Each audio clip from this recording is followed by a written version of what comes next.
പ്രശസ്ത പ്രസാധകരായ paper public സംഘടിപ്പിച്ച 8ാമത് Kakkanadan സാഹിത്യോത്സവത്തോടനുബന്ധിച്ചുള്ള novel മത്സരത്തിൽ ജൂറി അവാർഡിനർഹമായ പിള്ളക്കാട് സ്വദേശി ഷംസ് വീട്ടിൽ എഴുതിയ 3ാമത്തെ പുസ്തകം ഉസ്കൂത്തിന്റെ പ്രകാശനം നടന്നു.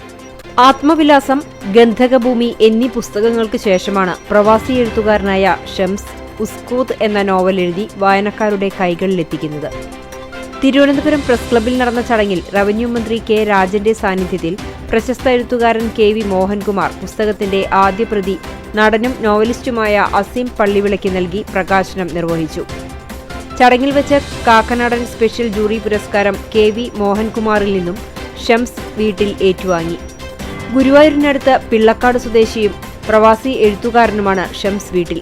പ്രവാസ ജീവിതത്തെ പ്രമേയമാക്കി രചിക്കപ്പെട്ടിരിക്കുന്ന ഈ നോവലിന്റെ കവർ ചിത്രം ഒരുക്കിയിരിക്കുന്നത് അദ്ദേഹത്തിന്റെ സഹോദരൻ ജാഫർ പിള്ളക്കാടാണ്. പ്രശസ്ത കഥാകൃത്ത് വിനു എബ്രഹാം, സാഹിത്യ നിരൂപകൻ സി.ഇ. സുനിൽ, കാക്കനാടന്റെ മകൾ രാധാ കാക്കനാടൻ തുടങ്ങിയ സാംസ്കാരിക രംഗത്തെ പ്രമുഖർ ചടങ്ങിൽ പങ്കെടുത്തു.